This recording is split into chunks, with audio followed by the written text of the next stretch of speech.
Kia ora everybody, and welcome to our TENS Wednesday webinar. Today we are going to be looking at classroom phones, the DIY kits. But before we do, my name is Sarah Washbrook and I am Deputy Chair on the TENS, Technology Education New Zealand Council. And we provide lots of different resources and events for teachers across Aotearoa to help and support them with technology education. We will start with our karakia for today's session. Maori ora kia a mātou, arahina mātou kia mātou mahi, ki mihia he huarahi mō te kaupapa o Mātauranga o Hangarau. A whina atu, a whina mai. Te po e here ne I a mātou, hui e tai ki e. Kia ora, everybody. So without further ado, I am very honoured today to have the wonderful Geoff Bentley with us. We've had Geoff on a few of our webinars for TENS and we love having him coming back on board to come and join us. He's always got some awesome initiatives and projects out there to share with everybody. So just to give you a little bit about Geoff, I'm sure he will introduce himself really, really well as well. But Geoff is a passionate educator and MOE accredited facilitator for digital technologies and sustainable technologies.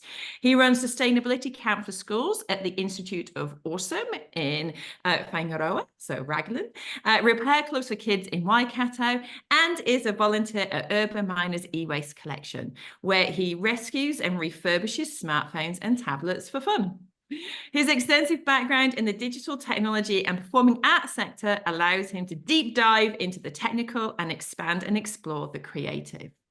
Before I pass over to Geoff, just be aware that this webinar is going to be recorded, so it will be available for you afterwards. We will have a Q&A session. If you could pop your questions into the Q&A box during the presentation, then after the end of the presentation, we will ask Geoff all of your questions and get some of his answers. But without further ado, I'm going to pass on to Geoff today. Kia ora, Geoff. Kia ora, Sarah. Tēnā koutou katoa. Let me share my screen because I have some things to share with you. All right, here we go. Classroom phones, making your own DIY kit. Thank you to TENS for supporting this kaupapa. It's something I'm super passionate about and so excited about, and so it's great to have your support. Right, so no peritana nui me aran o ki tipuna, tai mai o ki tipuna ki Aotearoa I ngā wā o mua ko Mere Shepherd te waka I tipu ake au I Wainganui I Piako me Kirikiri roa ki te taha o roto o Tarawera. No reira, ko Tarawera me te aurahang maunga te rū nei taku ngākau. Ko Waikato te awa, e noho anau ki te Okohoroi, Kemureti, Cambridge rānei, ko Bentley tōku whānau, ko Rosie Rawa, ko Richard Oku mātua, ko Leslie Taku Wahine, ko Logan Rawa, ko Ayla Aku Tamariki, ko Geoff Bentley tōku ingoa. Nō reira, tēnā koutou katoa. So, yes, I think Sarah pretty much covered this. I think you said everything here. I started a repair cafe in Cambridge. My background's in music. I'm completely self-taught in digital technology. Back in the 90s when things were just kind of starting to take off, about 98, taught myself HTML, web dev, programming, all that stuff. Did that for about 20 years with a little sojourn into performing with Stomp overseas, and then 2 years of carpentry, building houses, and then jumped into education because I realized that's actually what I really love. I love learning, and that's why I'm constantly teaching myself things. It's why I love repairing things, because I'm constantly like, why is this broken? How can I fix it? And I love teaching that to kids, and also through Urban Miners.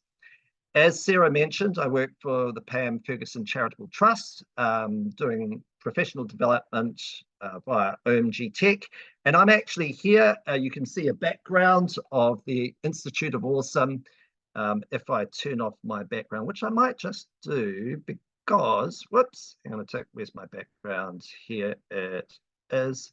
I'm going to turn it off so you can see where I am. I'm in the office at the Institute of Awesome. I've been with a school group from Japan for the last couple of days. So without further ado, here's what we're going to do. I'm going to give you a bit of a backstory, origin story to Happy Phones. We'll talk about how to make your kit, and then there will be time for questions. Ka pai. So the origin story. Dun, dun, dun, dun. I joined Urban Miners in Cambridge, which is a e-waste collection project, trying to rescue electronic waste from the community and divert it from landfill. In Aotearoa, there's basically every year 99,000 tons of e-waste goes to landfill. So over the past 3 years that Urban Miners has been active in Cambridge and Te Awamutu, we have diverted the equivalent of almost 1.5 Airbuses full of e-waste from landfill. This is a completely volunteer-run charitable project. It came out of Rotary, but we have about 120 volunteers. If you're wondering where this is all happening, it's in the Waipa district, in the Waikato, that little outline that we've got there. And if I zoom in a little bit more, there's Cambridge, and Te Awamutu is not too far away as well.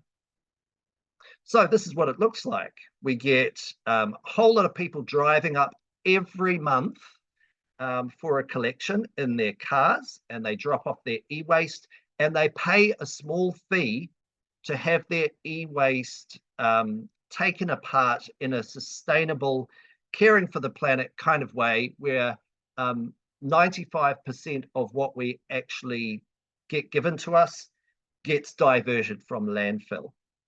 We fill up our double axle caged trailer and a truck full every month. And at first, when you come along to this collection, it's horrifying. It's absolutely horrifying. And then over time that dissipates and you're like, ooh, what do we get to take apart this month? But yeah, we take it back to our secret headquarters in Cambridge, and then our army of volunteers take it apart. Twice a week we have processing sessions where they're taking things apart and separating them into recyclables and non-recyclables, into metals, aluminium, copper, wiring, circuits, plastic.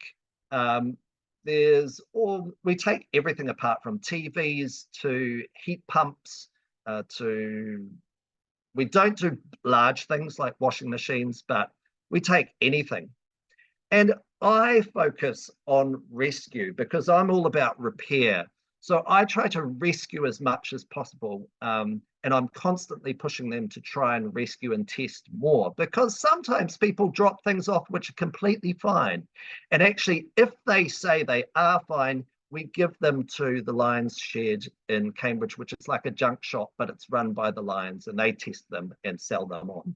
However, I rescue the mobile phones and tablets, and then we sell them back into the community where possible, along with laptops. And that is actually quite a good money spinner. It brings in about $1,000 per month. And that money goes to reducing the costs, the fees that we charge to our community for dropping off the e-waste. So by bringing the costs down, we're able to encourage them to drop off more. However, a lot of the phones I get are kind of mid-2000s. And people just don't want to buy them anymore. They're either not grunty enough or not purposeful enough. But most people upgrade their phones every 3 years, but the CPUs inside them are good for 10 years. So these phones are they've got incredible powers in them. So as an educator, I started thinking, what can I do with these? And especially, could they be used in classrooms? So I had to put my thinking hat on and think about how they could be used. And it turns out that smartphones can be used for a whole lot of things in the classroom, even offline. So I decided that it had to be offline because it needed to be something that schools didn't have to set up. Because if you've got 15 phones, sometimes with those phones, you'd have to connect the Wi-Fi and then you would have to do something. So I wanted something simple. But with these phones, you can take good photos and videos. Students can capture their mahi and use photos and audio and videos in their digital projects. They can create podcasts. They can ponder the ethics of actually taking a photo of somebody or something.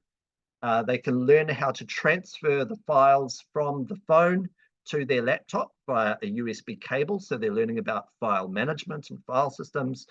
They can practice improving their speeches or their pepehas. They can learn video and photo editing. They can make videos like movies.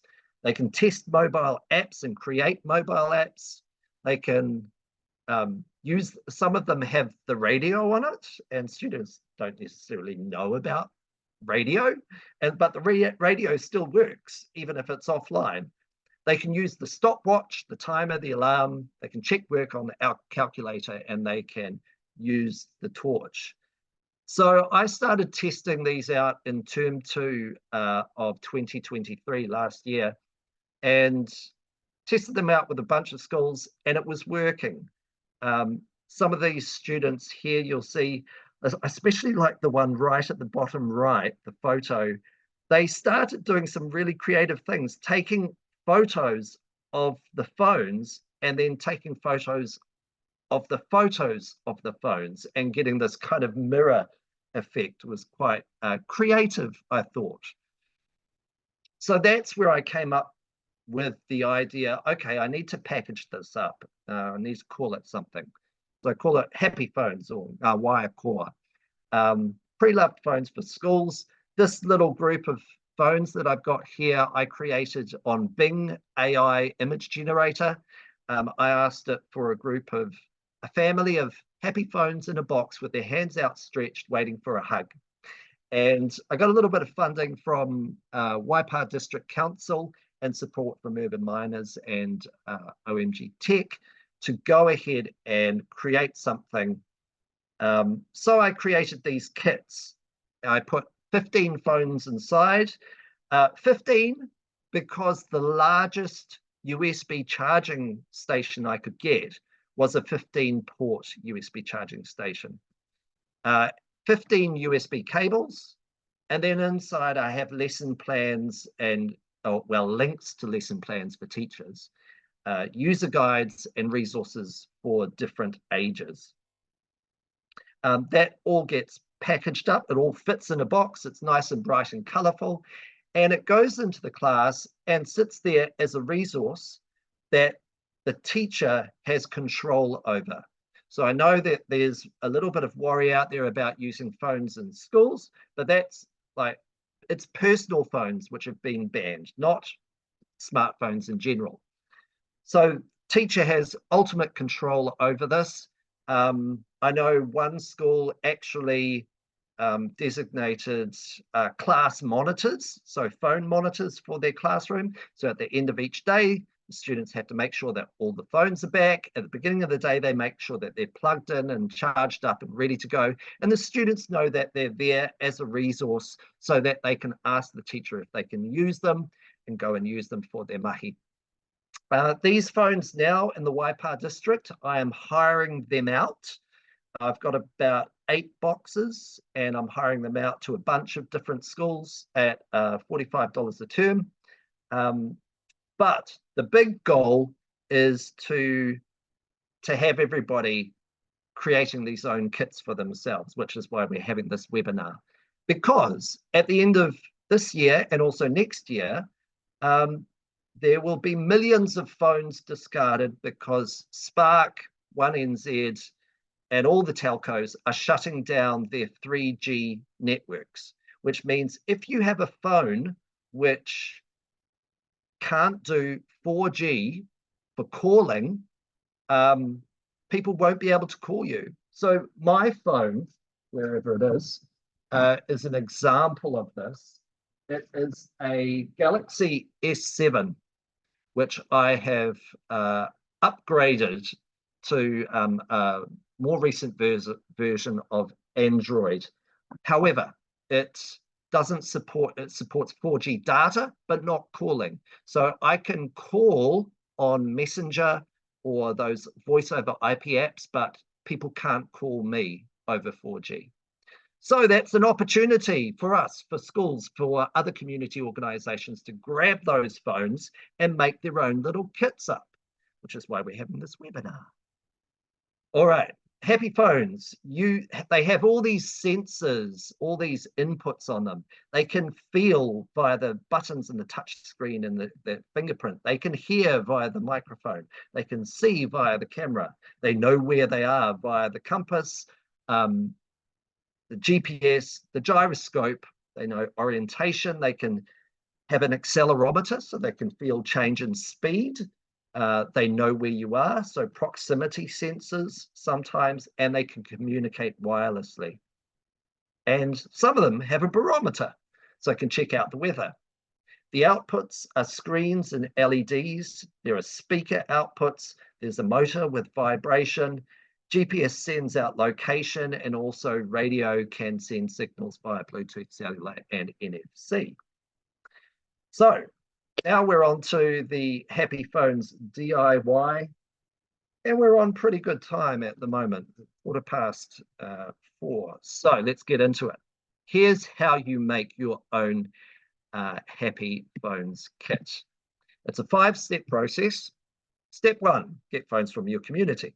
Step 2, test the phones. Step 3, wipe all the data from the phones. Step 4, set the phones up how you want them so that when students open them up, and I'll show you this, they are just kind of ready to go. The apps are there on the home screen that they're most likely to use.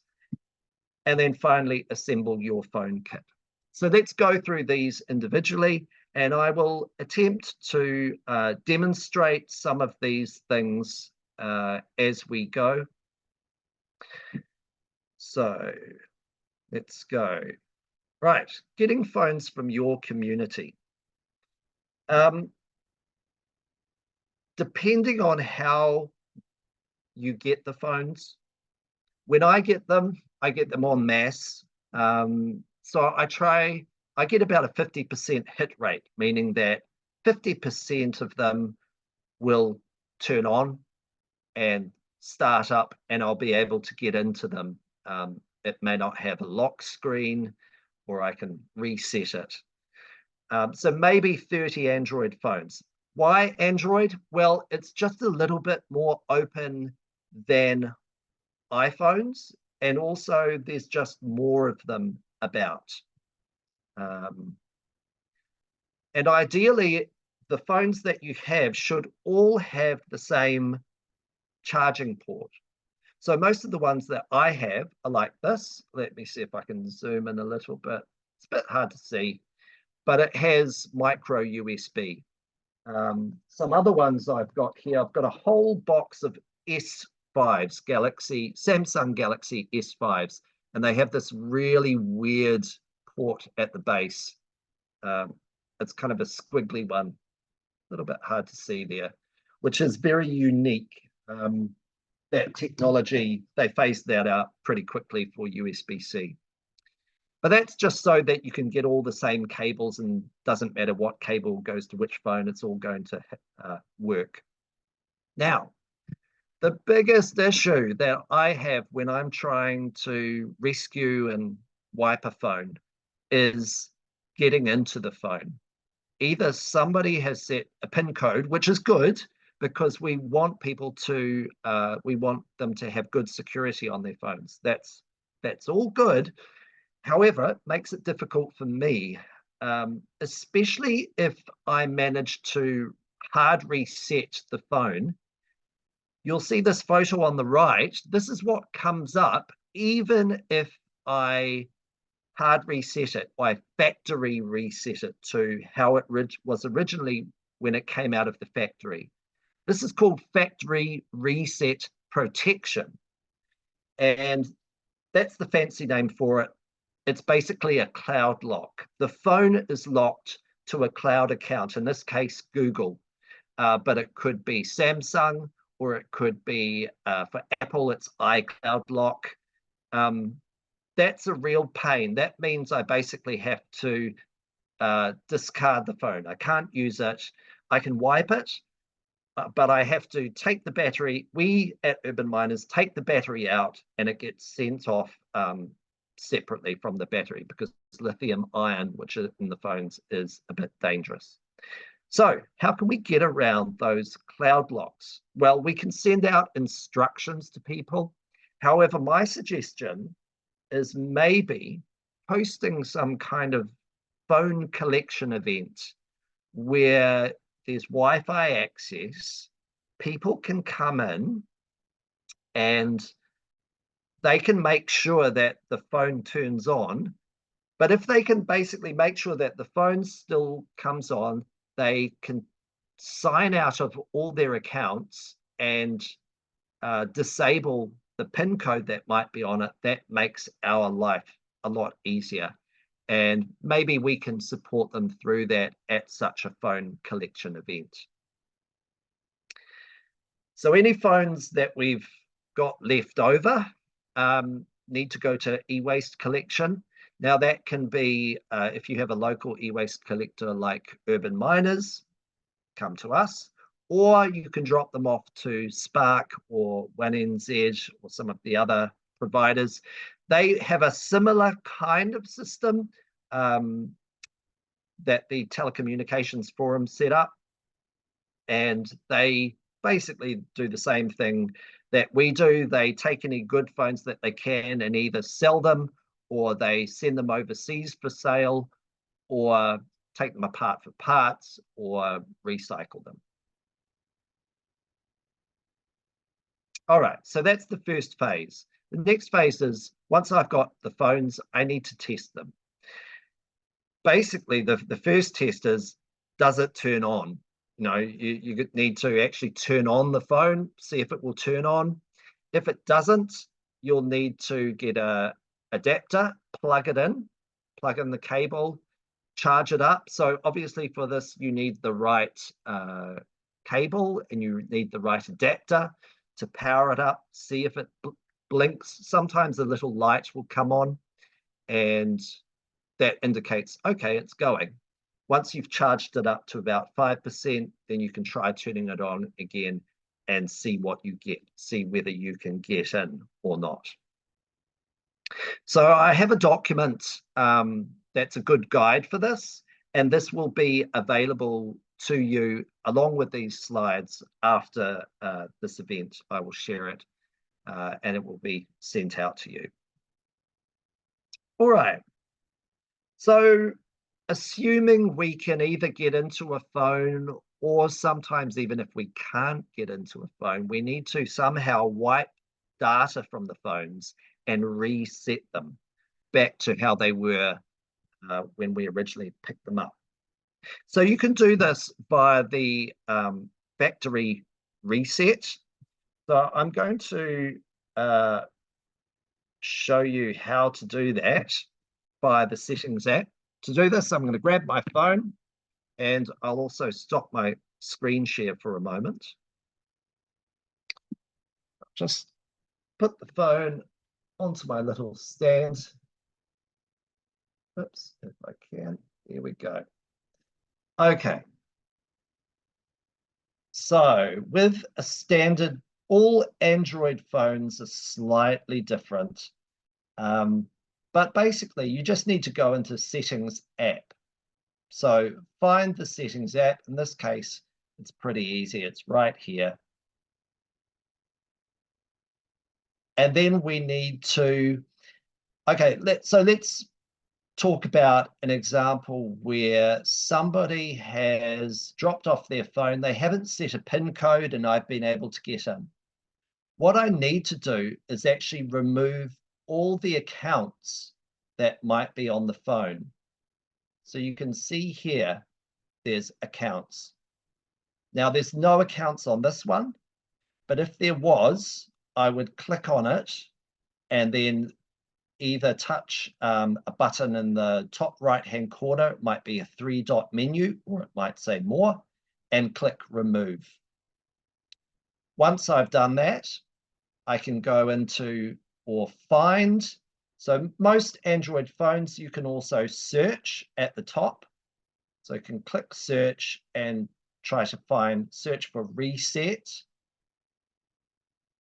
There it is there, factory data reset. I'll go in and click on reset device, and usually it says, are you sure? Are you sure you want to erase everything? Once you've clicked that, it will step through the whole process of factory resetting that. If you can't get in, if you get to a screen where it is locked, you can do what we call a hard reset. Now, there's several different ways to do this, and different Android phones, you might need to look up the model number of your phone. In this case, I think it's a J5 or something. I'm just going to turn it off. You always start, and you basically use the volume up and down keys like the hard buttons to access the recovery menu, kind of like the boot menu. In the case of a lot of Samsung phones, it's the volume up button. You hold that down, you press the home button at the same time, and then you hold down the power key. So you can see it's a little bit tricky. And I hold it down for a little bit, and then I'm going to release the power button.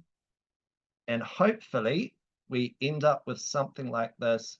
You get a little Android person, a little Android robot thinking about things and thinking it's going to do something. And then eventually you'll get to a screen where it does something like this and then goes to this. And this is our Android recovery menu. Now in here, it even gives you instructions. Use the volume up, down key, and power. So you can see down the bottom here, we've got wipe cache partition. So I press the power button to wipe it, and it says, are you sure? Yes, I'm sure. And it's done pretty quick. If I want to do it again, I press wipe data factory reset, and it says, are you sure? And I say, yes, and I press that, but actually right now I'm going to say no because I want to use this phone for something else.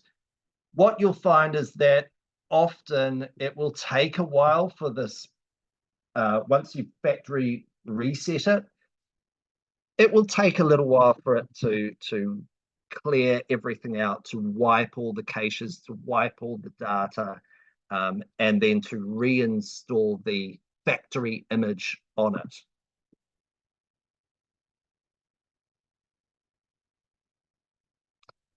So wiping data either by the settings app or factory with a hard reset. Next, we need to set up our happy phone. So this assumes we've got in, we've wiped it. This process is, oh, I'm seeing Sarah. Does that mean we're at halfway? This is your halfway through call, Geoff. Thank you. And we're up to 4, so that's pretty good timing, I think. Okay. So we've got the initial phone set up, and I'm going to guide you through this again with a little demonstration. I have a phone here. Oh, actually, this one says an unauthorized attempt has been made to reset your device. Connect to the Wi-Fi. So this is an example of what can go wrong. it's saying I'm having to connect to Wi-Fi. So in that case, I think I've just stuffed up my setup process, because again, it's got a cloud lock on it. Okay, I will bypass this. I have already recorded a video that will be available for the resources, the website that all this stuff is going to be available on, so that you can I'll be guiding you step by step through this process. This webinar is just kind of like a wee intro into this world, but I'll give you much more detail around it.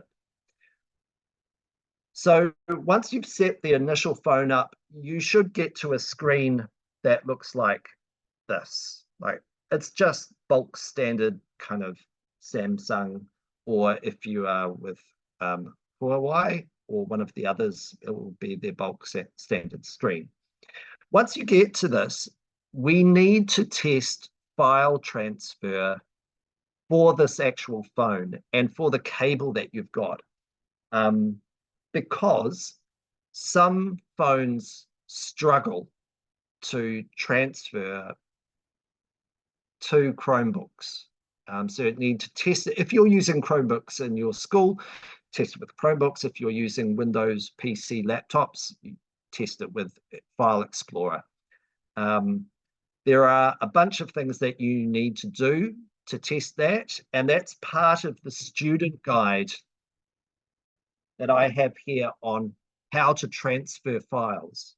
So you can basically use that to test the phone that it's actually going to work, because I have had a few, not heaps, but maybe about 6 phones that I can't transfer files. Like if I take a photo, can't transfer it to my computer.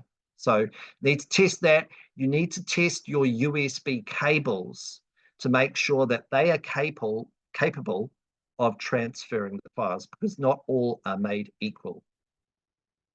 All right.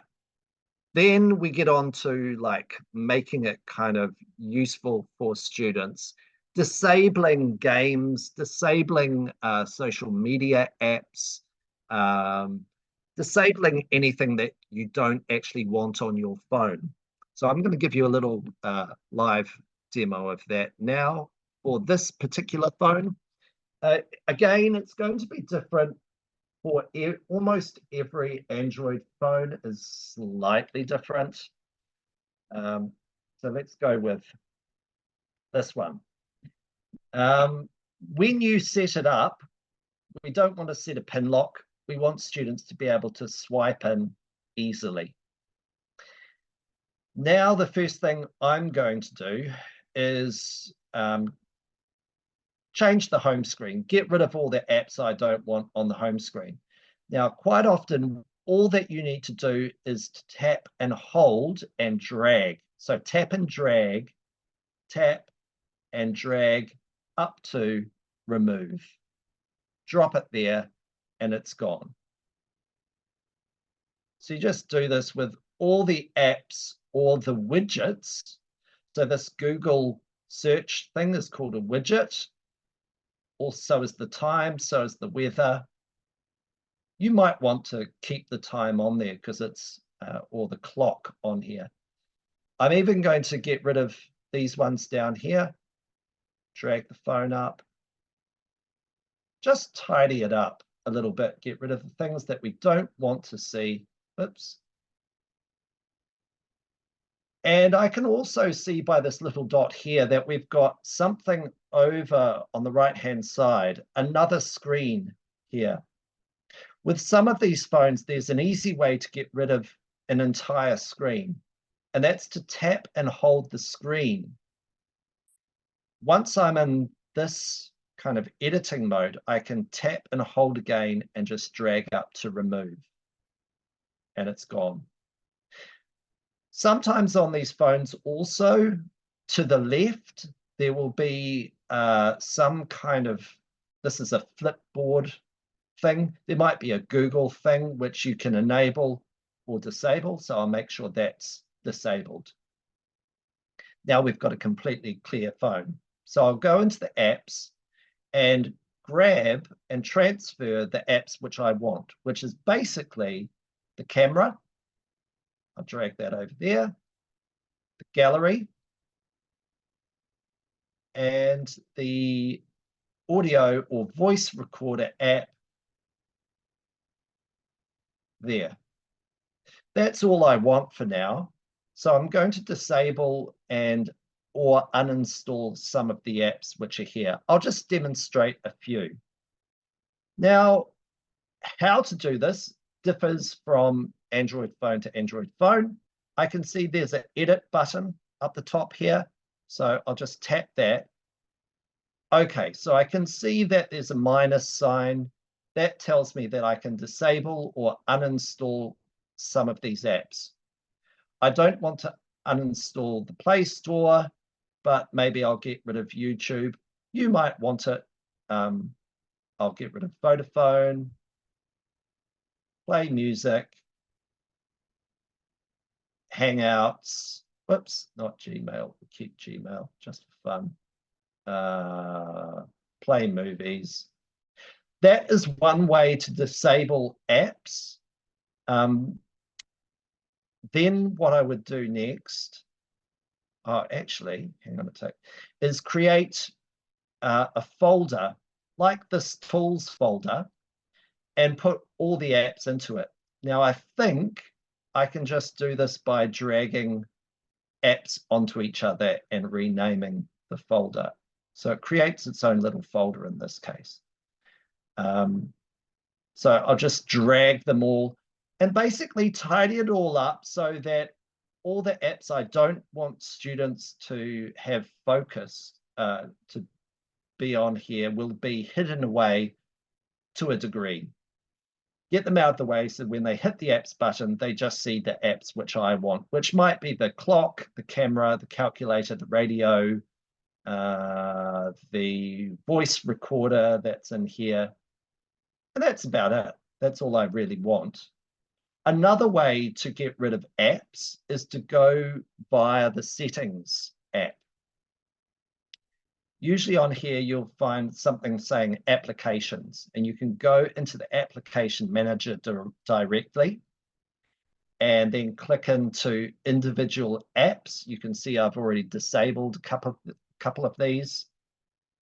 But there are some, oh no, that's been disabled. What else do I want? That can't be disabled, unfortunately. So even if I force it to stop, it's still going to remain in view. Once I've got rid of all the apps that I don't want, I've hidden away most of the apps so students can just see the ones that I want them to see. The final thing I'll do is change the background, the wallpaper, and I'll put on my one of my characters from my Happy Phones onto one of these screens. And this will also be available as a download via the resources which are coming over the next couple of weeks. And I'll show you what that character looks like in a moment.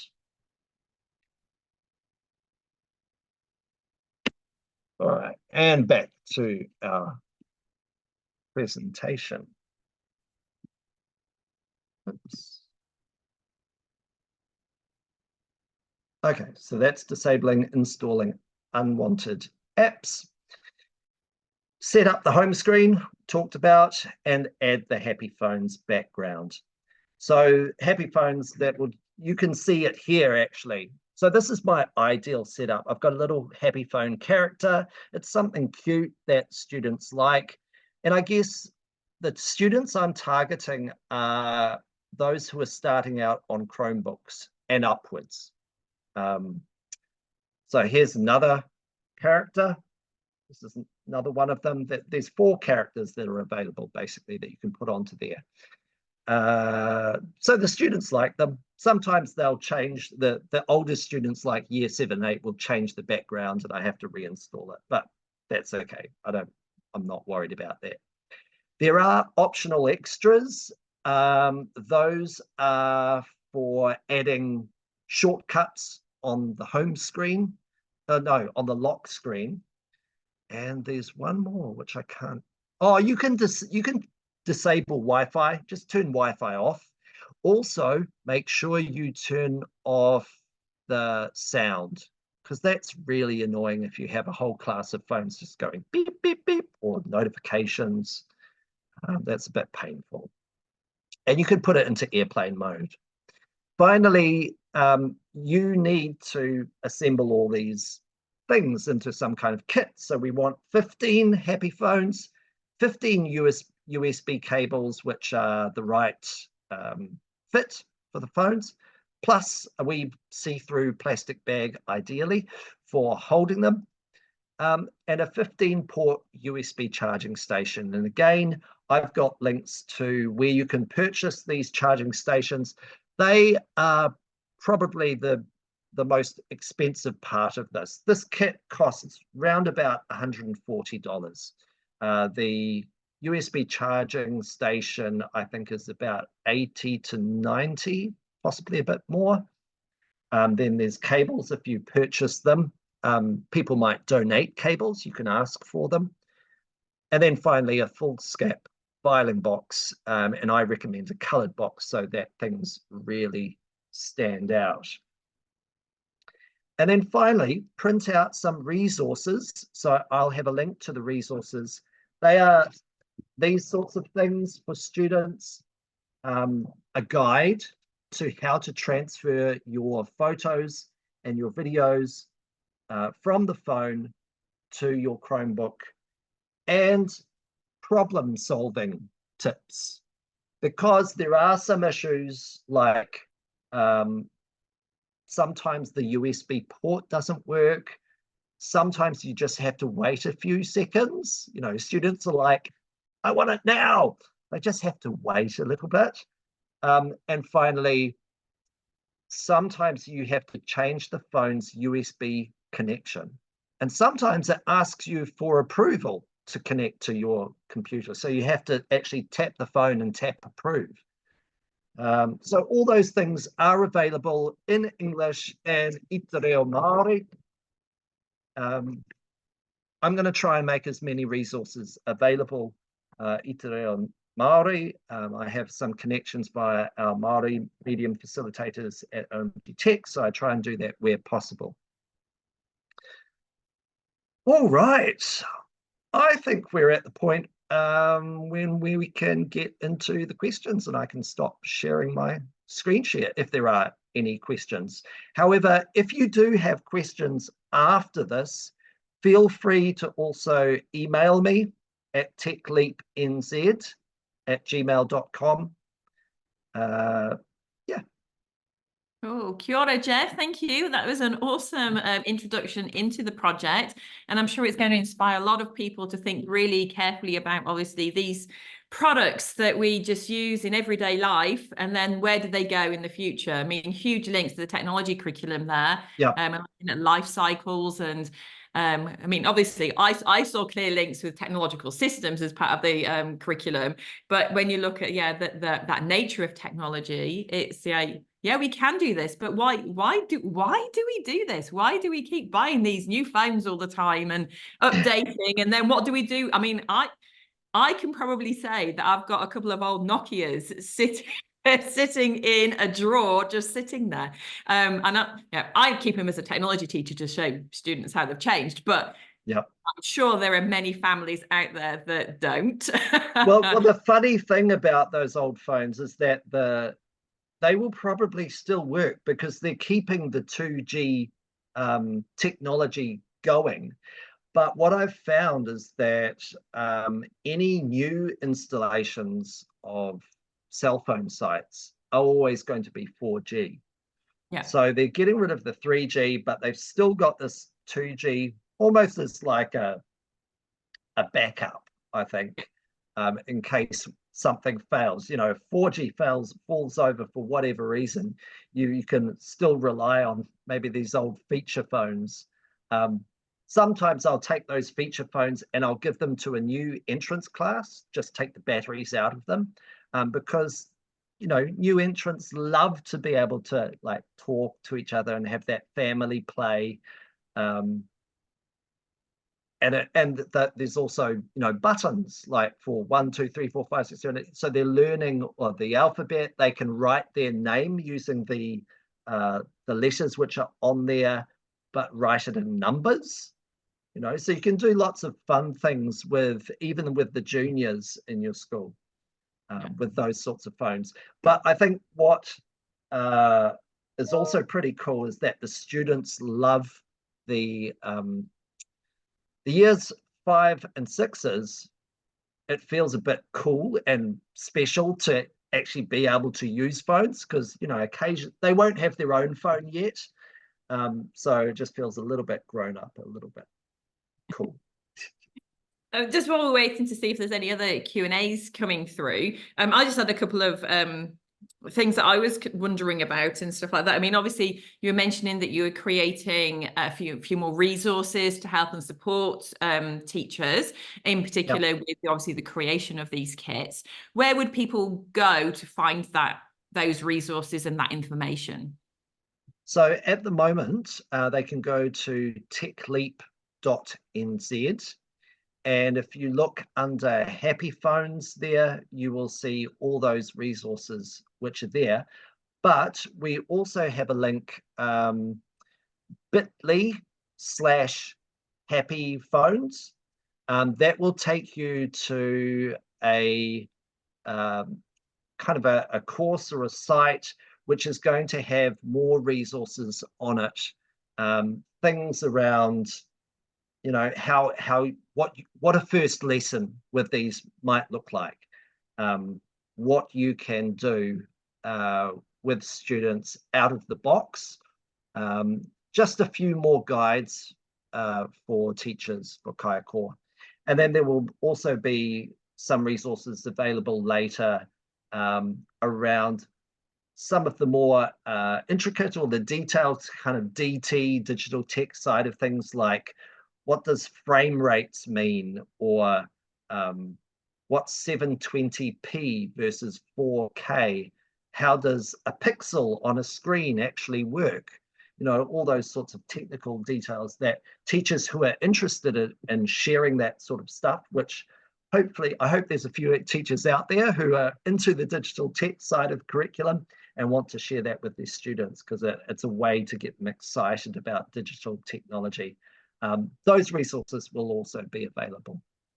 Yeah, and what I quite like, even though you were mentioning and referring this to being really for like primary age and using these kits for primary age. I mean, I know, especially with these phone policies and things that have been going on, and I know they keep changing, especially at high school level, but I know in the technology area, it's fundamental that students actually provide evidence through photographs and video. Yes. And just because the government policies are tweaking and changing to allow students to be able to use phones, it doesn't mean that the school policies are actually going to change anytime soon, because they've already just changed them.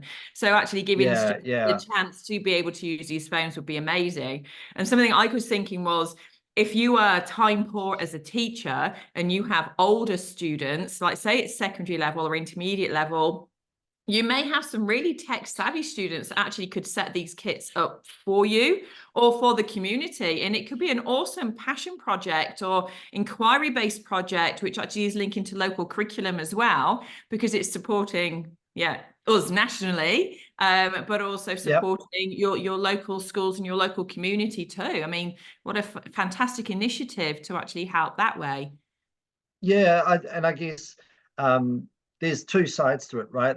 I've got a school in Auckland, in Tamaki, where the environmental group that's kind of part of the school is really interested in this as a way to reuse devices and to get them and make up a kit.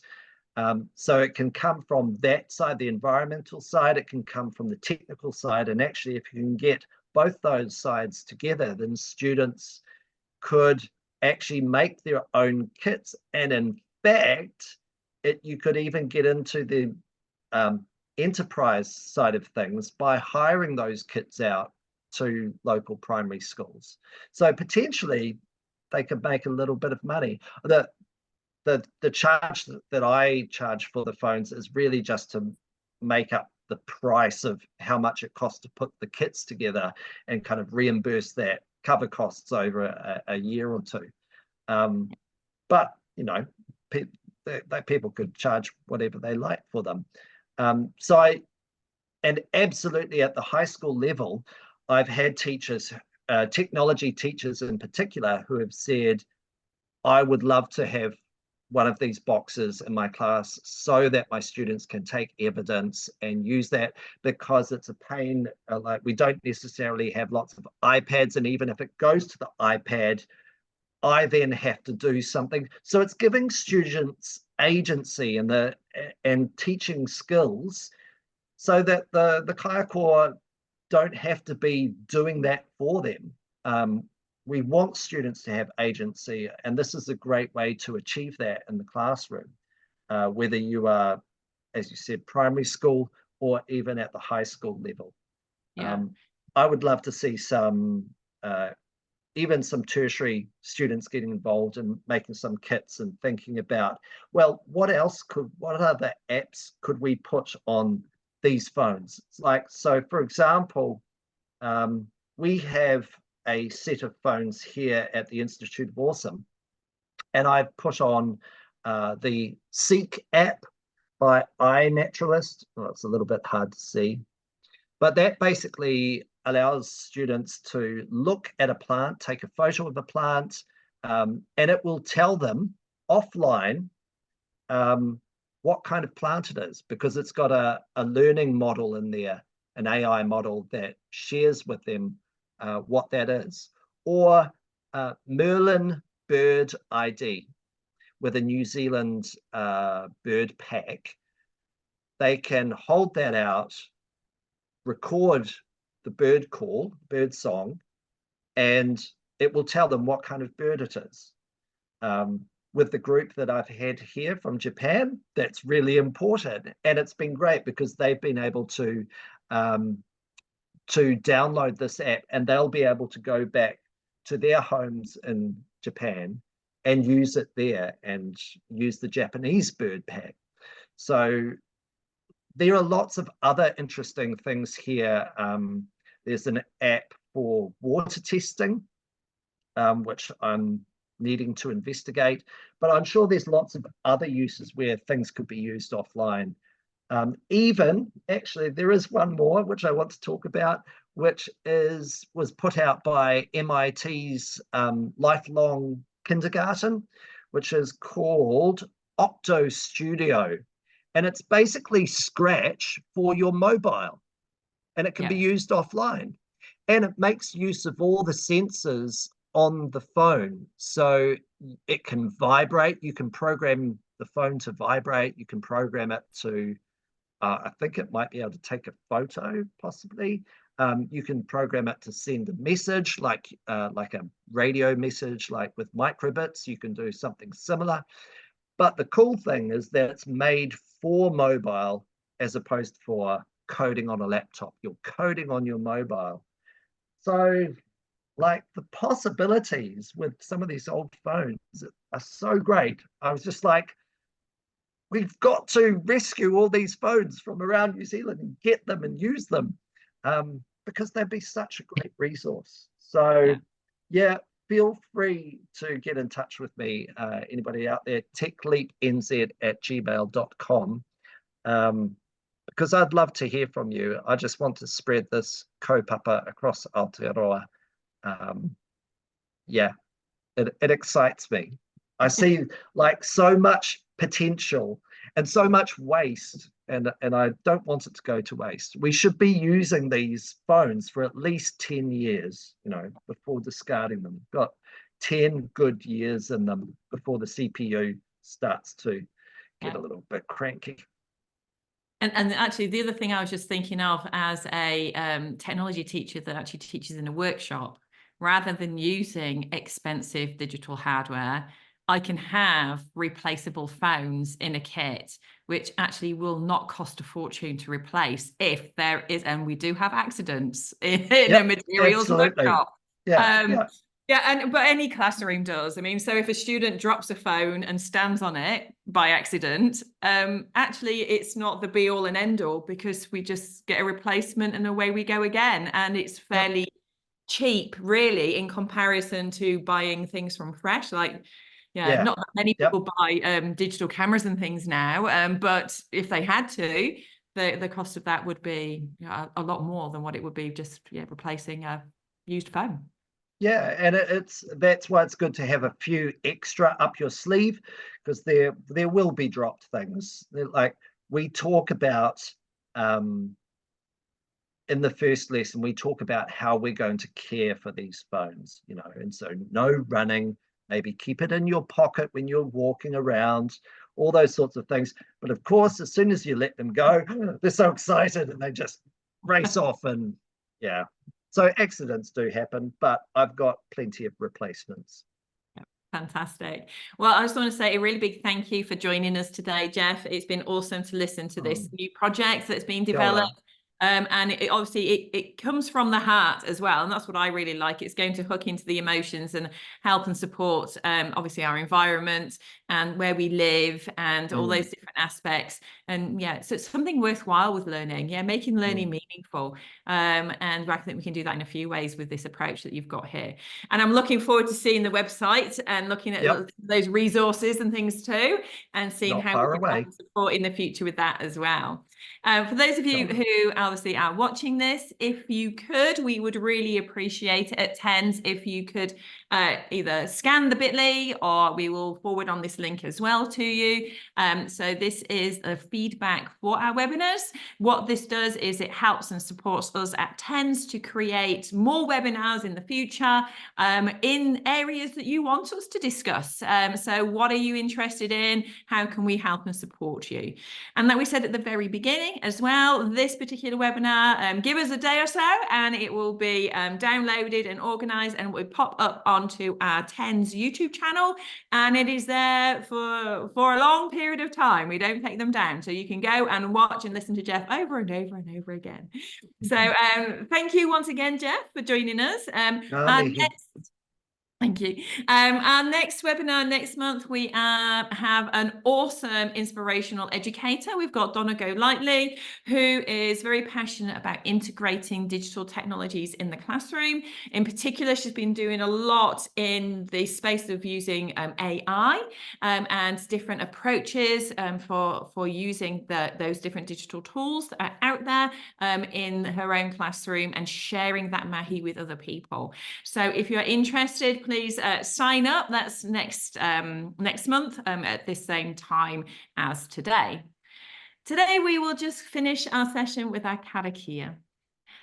Kia amato katoa, kua mutu mato amato mahi, me ko papa hoki. Arhina mato, ka amato mahi ano, kia whakatapua, mato ki nā kaupapa, me nā mea e whakapono. Manakatia mai mātou. Kia ora, everybody. Ka kite.